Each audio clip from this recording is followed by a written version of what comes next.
पर तो फिर उसके लिए फिर देर की बात क्यों, काल करे तो आज कर, क्योंकि 5 साल जब 2014 में पूरी तरह से पिट गई थी कांग्रेस पार्टी राजस्थान में, तो 5 साल मेहनत मशक्कत करके प्रदेश कांग्रेस कमेटी का अध्यक्ष रहकर सचिन पायलट ने ही ग्राउंड पर काम किया था, क्योंकि अशोक गहलोत जी तो वहां सेंटर पे थे, राहुल गांधी के साथ लोकसभा 2019 की रणनीति तैयार कर रहे थे। तो काम जो प्रदेश में किया वो तो सचिन पायलट ने किया। तो फर्क यहां पर नवजोत सिंह सिद्धू और सचिन पायलट का ये है कि नवजोत सिंह सिद्धू तो पैराड्रॉप किए गए और पिछले 4 साल में उन्होंने कुछ नहीं किया, अब जाकर उनको कमान दी गई है। लेकिन ये तो वो लोग, सचिन पायलट तो वो व्यक्ति हैं जिन्होंने ग्राउंड लेवल से, चाहे वो पंचायत चुनाव हो, यूनिवर्सिटी लेवल के चुनाव हो, हर लेवल पर सचिन पायलट ने काम किया था, फिर उनको फिर नजरअंदाज कर दिया गया, जिसकी वजह से वो उखड़ गए थे। तो अब आपकी बार 1 साल तक रुकने की क्या जरूरत है? क्यों ये फैसला सीधा क्यों नहीं लिया जा रहा है कि अशोक गहलोत जी को कहा जा रहा है कि अब आप स्वतः ही वॉलंटरली कमान सौंप दीजिए सचिन पायलट को, आप मार्गदर्शक बन जाइए? देखिए आनंद, ये सवाल इसीलिए मैं बार बार आपको कह रहा था कि कर्नाटक राजस्थान नहीं है, क्योंकि कांग्रेस हाईकमान की वो ताकत नहीं है जो बीजेपी हाईकमान की ताकत है। कांग्रेस हाईकमान तो खुद साबित करने में लगी हुई है कि उनकी भी ताकत है। ये जो एक्सपेरिमेंट हो रहा पंजाब के बाद राजस्थान में ये साबित करने की कोशिश कर रहा कांग्रेस हाईकमान कि अशोक गहलोत सर्वोपरि नहीं है। राजस्थान में ये मैसेज विधायकों के अंदर और आम कार्यकर्ताओं के अंदर था, गहलोत ही कांग्रेस, कांग्रेस ही गहलोत राजस्थान में। उसको पहले भ्रम को तोड़ा जा रहा है। ये पहली कड़ी है।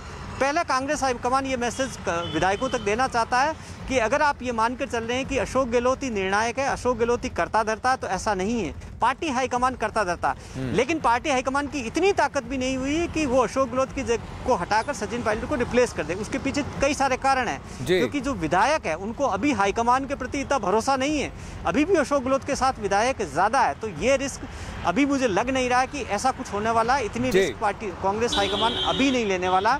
वो जैसे ही चुनाव नज़दीक आएंगे तब ये भी संभव हो सकता है, लेकिन अभी पहले कोशिश की जा रही है, फाउंडेशन तैयार किया जा रहा है। फाउंडेशन में ही तो, सब फाउंडेशन की तैयारी में ही तो अशोक सचिन पायलट की भूमिका अहम है, क्योंकि प्रदेश कांग्रेस कमेटी के अध्यक्ष 5 साल तक वही थे। सारे लीडर्स जो उनके साथ और जिन युवा लीडर्स को उन्होंने खड़ा किया, वो सब अपने आप को अभी आइसोलेटेड महसूस कर रहे हैं। भवानी बने रहिए। आज की मुलाकात में सचिन पायलट गुट के कई विधायकों ने भी अजय माकन के सामने अपनी बात रखी है। हमारे साथ में इस वक्त रामनिवास गावड़िया हैं, सचिन पायलट के समर्थक हैं, नागौर से जिले से आते हैं, विधायक हैं। रामनिवास जी, आप तो लगातार लंबे समय से जो मांग करते आ रहे थे, अब एक तो उसी पर सुनवाई हो रही है, तो ये आपके लिए एक पॉजिटिव नोट है?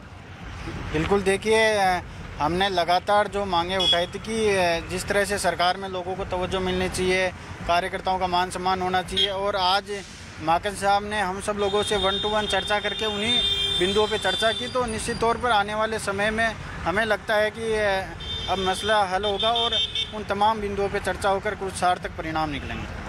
जो फील्ड के अंदर अफसर नहीं सुन रहे हैं, वो विधायकों की नहीं सुन रहे हैं, ये बात आपने रखी? बिल्कुल, देखिए जिस तरह से अगर आज लोग घरों से नहीं निकल रहे हैं, आज कोरोना का समय बीत गया, उसके बाद अगर आज मंत्री और अन्य चाहे कोई भी नेता हो, अगर आज नहीं सुन रहे हैं, तो अधिकारी दफ्तर में बैठे किसी के ऊपर कोई दबाव नहीं रहेगा, तो निश्चित तौर पर लोगों की नहीं सुनवाई होगी। मुकेश बाकर काफ़ी लगातार इशू उठाते रहे और सवाल ज़मीन से जुड़े उठाते रहे कि कौन सी बातें हैं जो नहीं सुनी जा रही है। कई सारे इशू सचिन पायलट के समर्थक भी माने जाते हैं। मुकेश जी, आप तो लगातार हम देख रहे थे कि वो इशू उठाते रहे कि विधायकों की सुनवाई नहीं होती, अफसर विधायकों की नहीं सुन रहे, छोटे छोटे काम में मुश्किल आ रही थी, ये बात आपने रखी? देखो, इससे पहले भी हमने रखी, माकन साहब से हमेशा हमारी बात होती रहती है। आज भी जो हमारे कुछ मुद्दे थे उनको हमने रखा है, और कुछ चीज़ों पर, कुछ मुद्दों पर काम हुआ है, कुछ जो बचे हुए माकन साहब ने भरोसा दिया, सब चीज़ें सुन ली जाएगी, सबका निपटारा हो जाएगा। सब चीज़ें सुन ली जाएंगी, लेकिन ये यंग वर्सेस ओल्ड का आप देख रहे हैं डिवीजन पर। वही खबर ये है, भवानी सिंह से जानते हैं और डिटेल्स। आज रात को एक डिनर प्लान है भवानी। अशोक गहलोत जी ने सभी विधायकों और जो निर्दलीय हैं, जो कि इस सरकार का समर्थन कर रहे हैं, सबको खाने पे बुलाया है। देखिए आनंद, अशोक गहलोत को ये बिल्कुल भी भरोसा नहीं था कि ऐसा हो सकता है कि विधायक इस तरीके से उनकी सरकार की आलोचना करेंगे, उनके मंत्रियों की परफॉर्मेंस पे सवाल उठाएंगे। वो ये मान के चल रहे थे कि विधायक ज़्यादातर उनके समर्थन में, और ये बात करेंगे। कल ये कोशिश भी की गई थी, अशोक गहलोत के कई समर्थक नेता विधायकों को समझाते थे कि किस तरीके से सरकार की जो योजनाएं हैं, फ्लैगशिप योजनाओं, उसके बारे में बताना है कि सरकार कैसे काम कर रही है। वो सारा मैनेजमेंट है वो फेल हो गया। तो जब विधायक 1-to-1 मिलने लगे, क्योंकि ये विधायकों के साथ एक साथ मुलाकात नहीं थी, 1-to-1 थी, तो 1-to-1 में 7 सवाल थे। 7 सवाल पे अजय माकन पूरी तैयारी करके आए थे, पूरा एक फॉर्मेट लेकर आए थे, 7 सवाल पूछना, और उसी के अंदर सब कुछ निकल गया। 7 सवाल में 3 बड़े सवाल थे। एक सवाल जिसमें ये पूछा गया था कि आपके प्रभारी मंत्रियों की परफॉर्मेंस क्या है, उसमें सरकार की पोल पट्टी खोल कर रख दी कि प्रभारी मंत्री मीटिंग नहीं देते हैं, विधायकों से मिलते नहीं है। एक सवाल पूछा गया कि क्या सरकार रिपीट कैसे होगी, और वहीं सचिन पायलट का मामला आ गया। कहा कि सरकार रिपीट तब होगी जब गहलोत सचिन पायलट साथ में होंगे, सचिन पायलट जब तक साथ में नहीं होंगे रिपीट नहीं होंगे। कई विधायकों ने ये बात रखी। तो यही अशोक गहलोत को खल रही है। इसके लिए विधायकों की नाराजगी दूर करने के लिए अब डिनर डिप्लोमेसी हो रही है। विधायकों से वो भी कोशिश करेंगे, बात करेंगे।